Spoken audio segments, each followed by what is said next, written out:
नमस्कार। आज हम पढ़ेंगे नई कविता।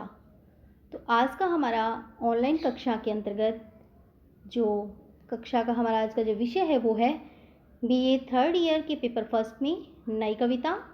नई कविता के अंतर्गत हम आज जानेंगे नई कविता का कालक्रम कि नई कविता की जो समय सीमा है वो कब से लेकर कब तक रही, उसके बारे में कुछ सामान्य जानकारी और नई कविता की प्रवृत्तियाँ या विशेषताएं। तो आइए शुरू करते हैं।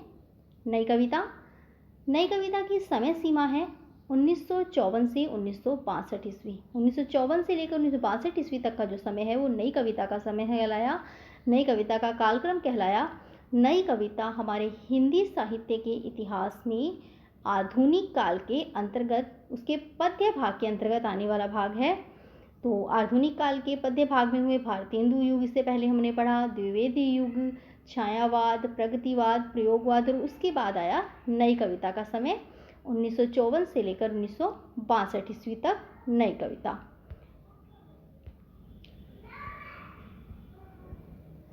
सन 1954 में जगदीश गुप्त और रामस्वरूप चतुर्वेदी के संपादन में इलाहाबाद से एक पत्रिका का प्रकाशन हुआ, नई कविता नामक पत्रिका का प्रकाशन हुआ, जिसका संपादन किया जगदीश गुप्त और रामस्वरूप चतुर्वेदी, इन दोनों ने मिलकर इसका संपादन किया। और इसी के साथ ही, इस पत्रिका के साथ ही हिंदी के साहित्य में नई कविता का आरंभ हुआ, नई कविता का आगमन हुआ। प्रयोगवाद और नई कविता, इन दोनों में आपस में क्या संबंध है, इसे लेकर विद्वानों के अलग अलग मत रहे हैं। प्रयोगवाद, कुछ लोगों का कहना है कि प्रयोगवाद और नई कविता एक है, जबकि कुछ मानते हैं कि प्रयोगवाद और नई कविता भिन्न भिन्न है, दोनों अलग अलग हैं। और कुछ का कहना है कि प्रयोगवाद नई कविता की भूमिका है। आज हम प्रयोगवाद को नई कविता की भूमिका के रूप में स्वीकार करते हुए ये कहा जा सकता है कि प्रयोगवाद की जो समस्त विशेषताएं हैं वो नई कविता में समा गई। प्रयोगवाद के बाद आई नई कविता, तो प्रयोगवाद की जो भी विशेषताएं थी वो नई कविता ने अपने अंदर समाहित कर ली। तो प्रयोगवाद नई कविता की भूमिका के रूप में जो है जाना जाता है। नई कविता नाम अज्ञे द्वारा दिया गया। सच्चिदानंद हीरानंद वात्स्यायन अज्ञे ने नाम दिया इसे नई कविता का, और इस पर पाश्चात्य विद्वान सार्त्र के अस्तित्ववाद, सार्त्र का दर्शन था अस्तित्ववाद, उसका प्रभाव नई कविता पर पूर्ण रूप से नजर आता है। इसके बाद हम देखते हैं नई कविता का जो उसकी प्रवृत्तियां, या जिसे हम विशेषताएं भी कह सकते हैं। प्रयोगवाद और नई कविता की प्रवृत्तियों में कोई विशेष अंतर दिखाई नहीं देता, क्योंकि प्रयोगवाद नई कविता की भूमिका है। नई कविता प्रयोगवाद की नींव पर ही खड़ी है। वाद मुक्त काव्य, किसी भी वाद से बंधा हुआ नहीं। ये नई कविता की सबसे प्रमुख विशेषता है कि ये किसी वाद से बंधा हुआ नहीं है। जैसे कि छायावाद था, प्रगतिवाद था, प्रयोगवाद था, वो एक वादों से बंधे हुए काव्य थे, जबकि नई कविता वाद मुक्त काव्य है। स्वाधीन चिंतन की व्यापक स्तर पर प्रतिष्ठा करने वाला काव्य है। क्षण की अनुभूति का चित्रण है इसमें, क्षण को इनमें बहुत ही महत्व दिया गया है। नियति नहीं है पूर्व निर्धारित, हर क्षण मानव का निर्णय उसे बनाता मिटाता है। तो ये पंक्तियां क्षण के महत्व को स्पष्ट करती हैं। नियति नहीं है पूर्व निर्धारित, हर क्षण मानव का निर्णय उसे बनाता मिटाता है। इसके बाद है काव्य मुक्ति और गद्य का काव्यात्मक उपयोग। नए सौंदर्य की अभिव्यक्ति, अनुभूति में घनत्व, तीव्रता, राजनीतिक स्थिति पर व्यंग्य और महानगरीय सभ्यता पर भी व्यंग्य मिलता है।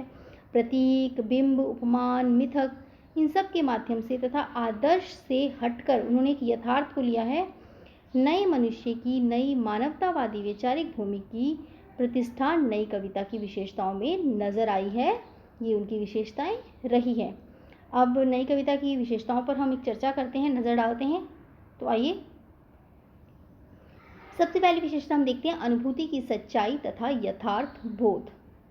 उनकी भावनाएं जो थी वो बिल्कुल सच्ची थी, और यथार्थ बोध, यथार्थ से तात्पर्य है जो वर्तमान है। जब इन कवियों ने जो काव्य लिखा उस समय की जो स्थिति है उसका इन्होंने अपने काव्य में वर्णन किया। यथार्थ से तात्पर्य है वर्तमान का समय। तो अनुभूति क्षण की हो या समूचे काल की, अनुभूति की सच्चाई मिलती है, अनुभूति क्षण की हो या समूचे काल की, किसी सामान्य व्यक्ति की हो या फिर किसी विशिष्ट की, आशा की हो चाहे निराशा की हो, वह सब कविता का तथ्य है। समाज की अनुभूति कवि की अनुभूति बनकर ही कविता में व्यक्त हो सकती है। यहाँ ये बात प्रमुख है कि समाज की ही अनुभूति जो है वो कवि की, उसे कवि को अपनी अनुभूति बनाना पड़ता है, तभी वो काव्य समाज के लिए महत्वपूर्ण होगा। समाज उसमें जो है अपना महत्वपूर्ण योगदान नज़र दिखाएगा और समाज उसे महत्ता देगा उस काव्य को, जो कि काव्य समाज से जुड़ा होगा। नई कविता इस वास्तविकता को स्वीकार करती है और ईमानदारी से उस समाज की अभिव्यक्ति की अनुभूति की अभिव्यक्ति करती है। इसमें मानव को उसके समस्त सुखों दुखों, विसंगतियों और विडंबनाओं को उसके परिवेश के साथ स्वीकार किया गया है, उसकी सभी परिस्थितियों के साथ स्वीकार किया है। इसमें न तो छायावाद की तरह समाज से पलायनवाद है, जैसे छायावाद में कहा गया है ले चल मुझे भुलावा देकर मेरे नाविक धीरे धीरे, तो वैसी पलायनवादी स्थिति इसमें नहीं है। और न ही प्रयोगवाद की तरह मनोग्रंथियों का नग्न व्यक्तिक चित्रण है, नग्न यथार्थ का भी चित्रण नहीं मिलेगा। घोर अहमनिष्ठ व्यक्तिवाद भी इसमें नहीं है। यह कविता ईमानदारी के साथ व्यक्ति की क्षणिक अनुभूतियों को, क्षण को महत्व देते हुए क्षणिक अनुभूतियों को, उसके दर्द को, उसकी संवेदनाओं को बड़े ही अच्छे ढंग से अभिव्यक्त करती है। ऐसी ये नई कविता की जो स्थितियां हैं। कुछ पंक्तियां देखते हैं हम रघुवीर सहाय की अनुभूति की सच्चाई से संबंधित जो है। आज फिर शुरू हुआ जीवन, आज मैंने एक छोटी सी सरस सी कविता पढ़ी। आज मैंने सूरज को डूबते देर तक देखा, जी भर कर शीतल जल से स्नान किया। आज एक छोटी सी बच्ची आई, किलक मेरे कंधे पर चढ़ी। आज आदि से अंत तक एक पूरा गाना गाया, आज जीवन फिर शुरू हुआ। तो ये रघुवीर सहाय की पंक्तियां हैं जिसमें इन्होंने जीवन की अनुभूति को, एक यथार्थ को बड़े ही अच्छे ढंग से, बिल्कुल बड़े ही सरल से शब्दों में व्यक्त किया है। तो इनका काव्य ऐसा है, बिल्कुल सरल है, जो कि हर व्यक्ति के जो है समझने योग्य है। उसके बाद है कथ्य की व्यापकता और दृष्टि की उन्मुक्तता। तो नई कविता में कथ्य की व्यापकता, कथन की व्यापकता और जो उनका दृष्टिकोण है वो एक उन्मुक्त रूप में, मुक्तता के साथ नजर आता है। नई कविता ने जीवन को जीवन के रूप में देखा है, इसमें कोई सीमा रेखा निर्धारित नहीं की, कोई बंधन नहीं है। और नई कविता ने धर्म, दर्शन, नीति, आचार सभी प्रकार के मूल्यों को चुनौती दी है। आम आदमी जिस पीड़ा को झेल रहा है, जिस पीड़ा को झेलता है, औसत आदमी, मध्य वर्गीय जिस जीवन को जीता है, वही लघु मानव इस कविता का नायक है। एक आम आदमी, एक मध्यम वर्गीय, एक लघु मानव को इन्होंने अपनी कविता में स्थान दिया है। उसे इतिहास ने अब तक अपने से अलग रखा, उसे नकारा, इसलिए नई कविता ने उसकी पीड़ा, उसके अभाव, उसके तनाव, जो भी उसने कुछ झेला है, उसका जिक्र अपने काव्य में किया है। तो कुछ पंक्तियां हैं इसी से संबंधित। तुम हमारा जिक्र इतिहास में नहीं पाओगे, तुम हमारा जिक्र इतिहास में नहीं पाओगे, और न उस कराह का जो तुमने उस रात सुनी, क्योंकि हमने अपने को इतिहास के विरुद्ध दे दिया है। तो ये जो है समाज में ऐसे लोग जो कि उपेक्षित है, जिनकी तरफ कोई ध्यान नहीं है, तो ऐसे ही व्यक्तियों पर ये आधारित कुछ पंक्तियां हैं। इसके बाद अगली विशेषताएं हम देखते हैं। मानवतावाद की एक नई परिभाषा प्रस्तुत की है नई कविता ने। नई कविता मानवतावादी है, पर इसका मानवतावाद मिथ्या आदर्श की परिकल्पना पर आधारित नहीं है, ये एक झूठे आदर्श पर आधारित नहीं है। ऐसी कल्पना नहीं है जो कि झूठे आदर्श से जुड़ी हो। उसने यथार्थ दृष्टि मनुष्य को उस पूरे परिवेश में समझने में बौद्धिक प्रयास करती है। ये बुद्धि से जुड़ी हुई है, कल्पना से जुड़ी नहीं है, आदर्श से जुड़ी हुई नहीं है, यथार्थ से जुड़ी हुई है, मिथ्या नहीं है, इसमें वास्तविकता है, सच्चाई है। नई कविता मनुष्य को किसी कल्पित सुंदरता और मूल्यों के आधार पर नहीं, बल्कि उसके वास्तविक दर्द, तड़प, संवेदना, उसके आधार पर बड़ा सिद्ध करती है। उसमें कल्पना नहीं है, वास्तविकता है, सच्चाई है। उसके बाद है कुंठाओं और वर्जनाओं से मुक्ति का संदेश देती है हमें नई कविता। कुंठा है हमारे मन के अंदर जो भाव दब जाते हैं, जिन्हें हम बाहर व्यक्त नहीं कर पाते, तो वो कुंठा का रूप ले लेते हैं। और वर्जनाओं को इस काव्य में अभिव्यक्ति दी है, उसे मुक्ति का संदेश दिया कि हमें उनसे मुक्त होना चाहिए। नई कविता समाज की वर्जनाओं को, जो रोक टोक है, जो बंधन है और व्यक्ति की जो कुंठा है, उससे निकलकर स्पष्ट और कोमल अनुभूतियों को यथार्थ की कसौटी पर कसकर अभिव्यक्ति देती है। नई कविता ने आवाज़ उठाई है कि हम तो सारा का सारा लेंगे जीवन। हमें अब संकुचितता में नहीं जीना, हमें तो संपूर्णता के साथ जीना है। कम से कम वाली बातें हमसे न कहिए, हम तो सारा का सारा लेंगे जीवन। कम से कम वाली बातें हमसे न कहिए। रामस्वरूप चतुर्वेदी ने हिंदी साहित्य और संवेदना का विकास में एक बात कही है कि नई कविता इस सारे के सारे जीवन और गर्वीली गरीबी, ऐसी गरीबी जो गर्व के साथ भरी हो, जिसमें कोई उपेक्षा का भाव नहीं है या कोई लज्जा का भाव नहीं कि हम गरीब हैं, वो अपनी गरीबी में भी गर्व का अनुभव करते हैं। तो उनकी गरीबी है, गर्वीली का काव्य है, जिसमें व्यक्ति की चेतना जीवन के सारे व्यापारों में, खेत खलिहानों में, नगर गांव में और एक व्यापक धरातल पे व्यक्ति की अनुभूति को एक स्वर प्रदान करती है। मर्यादा और आस्था इस साधारण व्यक्ति के लिए कोई मायने नहीं रखती। कुछ पंक्तियां हैं। ज्ञान और मर्यादा, उसका क्या करें हम। ये साधारण व्यक्ति जो कह रहा है, जिसे अपनी गरीबी पर कोई दुख नहीं है, कोई उससे निराश नहीं है, वो उससे गर्व अनुभव करता है और वो संपूर्णता चाहता है। वो कहता है कि अब मुझे थोड़ा नहीं चाहिए, मैं सारा का सारा लूँगा। पर वो उसे सामान्य ये जो आदर्श, मर्यादा, इनको वो कोई मायने नहीं देता है। तो उसके आधार पर वो कह रहा है, ज्ञान और मर्यादा, उसका क्या करें हम। उसको क्या पीसेंगे या उसको खाएंगे, या उनको ओढ़ेंगे या उनको बिछाएंगे। तो वो कहते हैं कि ये हमारे लिए कोई महत्व नहीं रखता। हमारे लिए तो हमारा अन्न, हमारा जो कार्य है, जो हमारी ओढ़ने, जो हमारी सामान्य ज़रूरत की चीज़ें हैं, वो हमारे लिए आवश्यक है। ये मर्यादा, आस्था, ये हमारे कोई काम की नहीं है। तो इसी के आधार पर उन्होंने कहा, ज्ञान और मर्यादा, उसका क्या करें हम। उनको क्या पीसेंगे या उनको खाएंगे या उनको ओढ़ेंगे या बिछाएंगे, अर्थात ये हमारे किसी भी काम के नहीं है। विवेक और विचार की कविता। नई कविता में भावबोध की अंधी श्रद्धा नहीं है, बल्कि उसमें तर्क, बुद्धि, विवेक और विचार है। डॉक्टर लक्ष्मीकांत वर्मा के शब्दों में उसकी प्रकृति है प्रत्येक सत्य को विवेक के साथ देखना और उसके परिप्रेक्ष्य में प्रयोग के माध्यम से निष्कर्ष तक पहुंचना। तो नई कविता विवेक और विचार की कविता है। कुछ पंक्तियां हैं इससे आधारित। मैं खुद को कुरेद रहा था अपने बहाने उन तमाम लोगों की असफलताओं को। मैं खुद को कुरेद रहा था अपने बहाने उन तमाम लोगों की असफलताओं को, सोच रहा था जो मेरे नज़दीक थे, इस तरह साबुत और सीधे विचारों पर। जमी हुई काई और उगी हुई घास को खरोच रहा था, नोच रहा था, मैं खुद को कुरेद रहा था। अगली विशेषता है विसंगतियों का बोध। विसंगतियाँ इसमें जो है उसका बोध यहाँ नई कविता में देखने को मिलता है। नई कविता मानव नियति को लेकर, मानव के भाग्य को लेकर उसकी विसंगतियों के प्रति जागरूक रहती है। भारतीय राजनीति में निरंतर जो विसंगतियाँ उभरी हैं, जो सामने आई है, सामाजिक और आर्थिक धरातल पर जो विरोधाभास आया है, उसे यह कविता मोहभंग की स्थिति में उजागर करती है। यही कारण है कि इसमें आक्रोश, नाराजगी, घृणा और विद्रोह का भाव ये सब देखने को मिलता है। आक्रोश के साथ निषेध के तेवर भी इसमें नजर आए हैं, वो भी देखने को मिले हैं। उसके बाद है द्वंद्व और संघर्ष। नई कविता का आत्मसंघर्ष काव्यात्मक बनावट में सामाजिक बुनियादी मुद्दों को उठाता है। आज की व्यवस्था में और उस व्यवस्था से जुड़े प्रश्नों में कविता संघर्ष का मार्ग ढूंढती है। उसका धरातल व्यापक है, नया रास्ता सुझाने का प्रयास करती है, परिस्थितियों को बदलने और उससे बाहर निकलने की छटपटाहट देखी जा सकती है, वह समस्याओं को पहचानती है। कुछ पंक्तियां हैं।